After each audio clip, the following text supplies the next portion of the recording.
Ihr Lieben, Licht und Schatten zeigen sich jetzt immer deutlicher in dieser Welt und nichts lässt sich mehr unterdrücken. Es ist deine Entscheidung, jetzt dein Licht, deine Frequenz hochzuhalten für dich und für diese Welt. Neue Wege wollen gegangen werden. Und wir sind die Veränderung, die wir uns wünschen. Und das heißt auch, authentisch, wahrhaft zu uns zu stehen. Denn alles, was nur so dazwischen schwingt, nutzt letztendlich nur die negativen Kräften. Darüber habe ich in meinem letzten Video bereits gesprochen.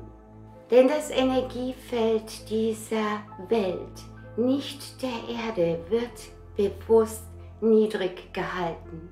Und wenn du es nicht mit einer absoluten Klarheit betrittst, kannst du dich schnell verlieren.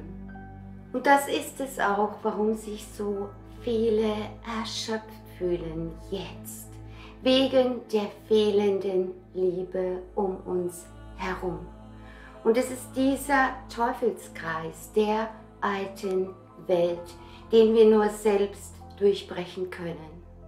So viele schreiben mir, dass es ihnen nicht gut geht und dass sie immer wieder in alte Gedanken und Gefühlsmuster fallen, in Traurigkeit, alte Verletzungen, Ängste von jetzt auf gleich. Es ist diese Gefühlsachterbahn, in der wir hin und her schwingen und dann plötzlich wie eine ungeahnte Freude, eine Aufbruchsstimmung und dieser Mut, alles hinter uns zu lassen, was uns belastet, was uns einengt.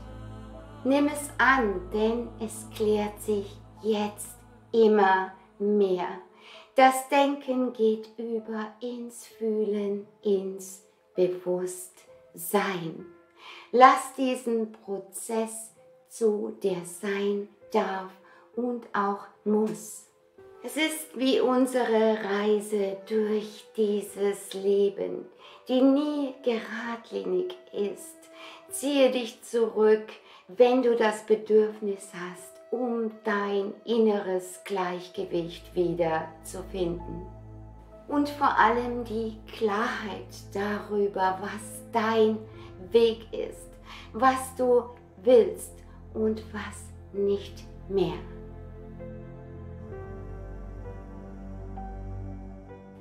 Wenn du also müde bist, auch von all dem verrückten Geschehen in dieser Welt, sei müde. Lass die Erinnerungen zu, die Emotionen, die auftauchen, durch dich hindurchfließen.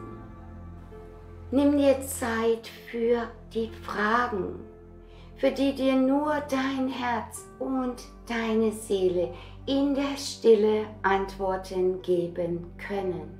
Nämlich dort, wo du dich selbst wahrnehmen kannst. Deine Verbindung mit dem Licht und mit allem um uns herum.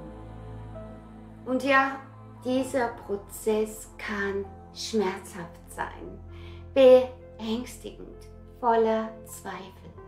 Doch genau das kannst nur du durchbrechen.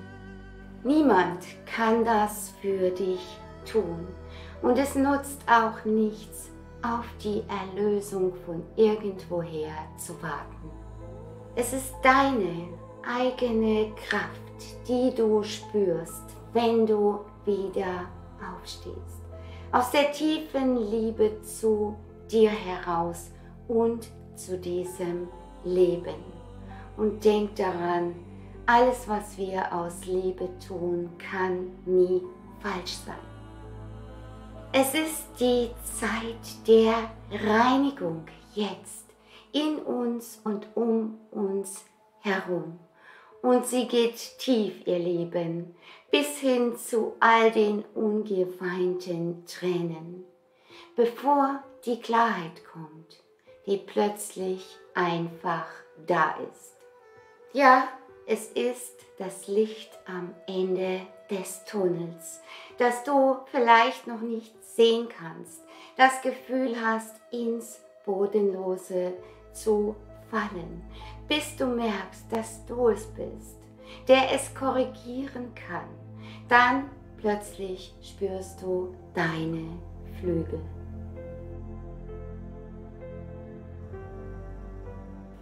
Vertraue, denn das Licht am Ende des Tunnels bist du, sind wir alle. Der größte Mut übrigens, ihr Lieben, ist deine Authentizität, dein mutiges Du selbst sein, dich zu zeigen und zu sagen, was du denkst. Auch wenn du kritisiert, ausgegrenzt, nicht verstanden wirst, lass dich nicht aufhalten, nicht einschränken. Auch wenn diese Welt ständig Anpassung fordert. Es sind immer die, die den Mut haben, die etwas verändern können. Und ja, authentisch sein erfordert Stärke. Ja, auch den Mut, verletzlich, angreifbar zu sein, indem du dich wahrhaft zeigst. Doch es heißt auch, diesem Druck standzuhalten. Denn trotz aller Herausforderungen ist deine Authentizität deine wahre Kraft. Es ändert sich alles, sobald du anfängst, deine eigene Frequenz auszusenden. Es ist deine Entscheidung, deine Wahrheit, deine Ehrlichkeit, dein Leben, deine Reise. Fang an, du zu sein. Fang an zu üben, immer und immer öfter dich wahrhaft zu zeigen. Es kann Berge versetzen und ist unendlich befreiend. Und in diesem Sinne wünsche ich euch alles Liebe, viel Kraft und vor allem Wahrhaftigkeit. Eure Silvia.